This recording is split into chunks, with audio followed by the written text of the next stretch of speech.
All right, we're going to the NFC North now. We're halfway through, Sam. Wow.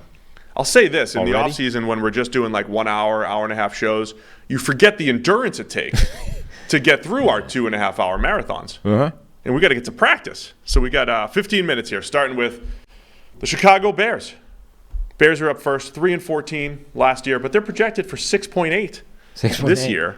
These are PFF numbers, by the way. The ones with the decimal points that you won't find anywhere else. These are PFF-powered projections of how these teams are actually going to perform this year. How are you going to have 6.8 wins? You're not. You're really not. Nobody's going to give you 0.8 of a win in the NFL. It's just going to give you some range here.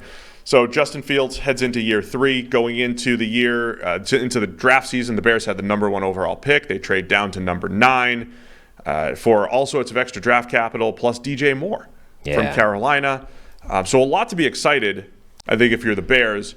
But you're also, a third to 50% of the way through the rebuild right now, right? You're maybe 50% of the way through. You had an offseason of gutting.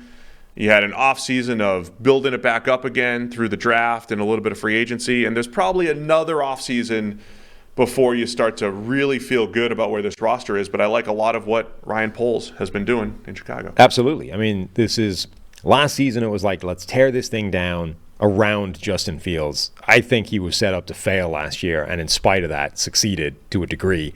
And now this offseason has been like, okay, you convinced me. You're the guy. Now we're going to surround you with talent, and we're going to try and build a team around you quickly. And they've done a pretty good job of that. You can't necessarily do the whole thing in an offseason, but they've made a lot of moves, made a lot of improvements. Here's a test for you. You're Mr. I'll buy into any and all training camp hype every year.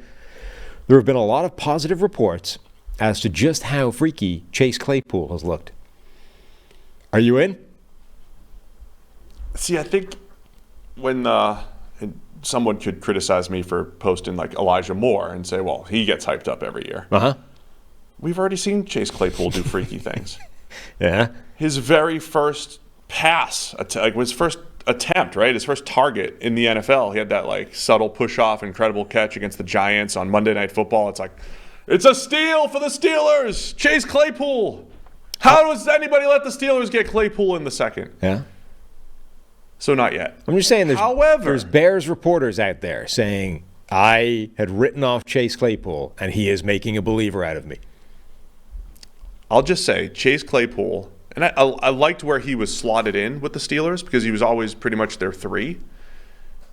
As long as he's the 3, let him do freaky stuff every now and then. That's fine.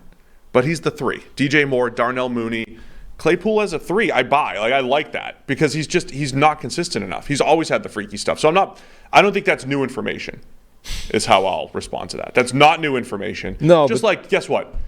N'Keal Harry made a diving catch yesterday. Yeah. Looked great. He's made freaky plays. Right, but in the NFL, in real football games. The reports around Claypool are clearly indicating that the frequency and distribution of the freaky plays is changing. It's gone from, hey, you can do one of these things every now and again that makes you go, oh, well, what if he did it all the time? To now, well, he's doing it all the time, so I thought he stank, and now I'm a believer. That's the tenor of what's going on right now. If Steelers fans are in the chat, you let me know. You guys let us know. Should we buy into this, the Chase Claypool hype? I think it's fine. I mean, maybe. Maybe. I made a vow. I said I'll buy into it. So I'll buy into all of it. I'll buy into Claypool. Yeah, no, I'm not. Because Darnell Mooney's really good and DJ Moore's really good. I'm intrigued by this group. The DJ Moore addition is huge for this team. That is the single most transformative move that they've made in the offseason.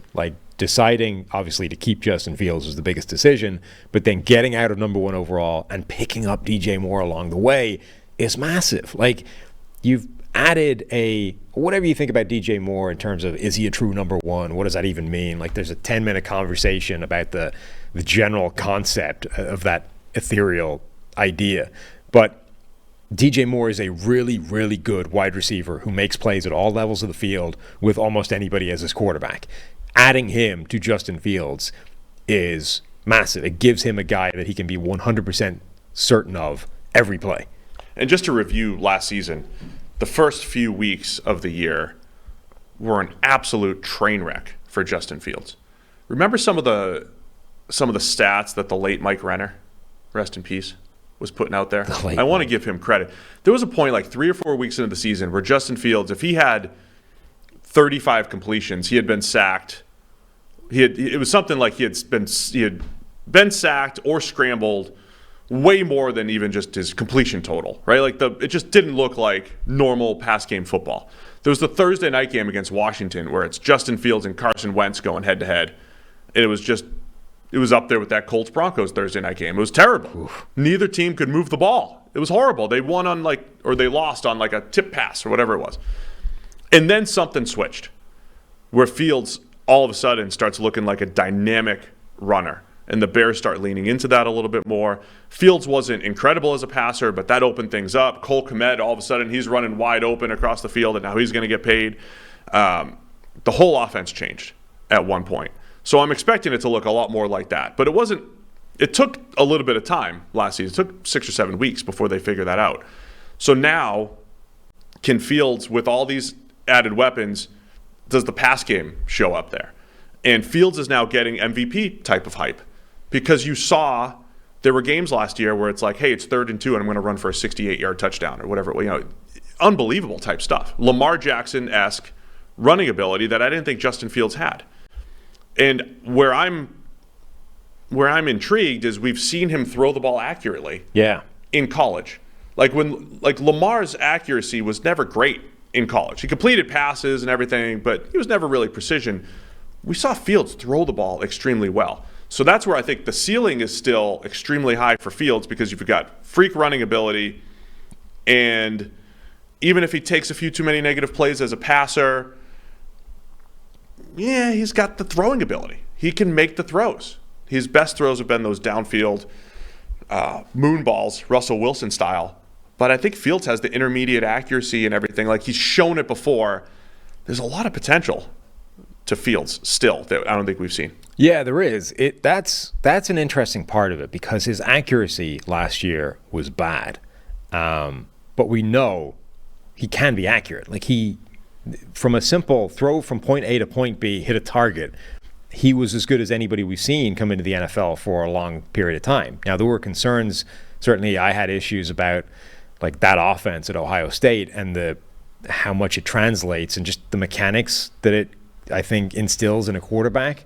I think it actually creates a lot of bad habits, and I think Fields has been dealing with some of that. But the transformation between incredibly accurate, like laser-like accuracy in college, to not very accurate at all so far in the NFL has been slightly weird.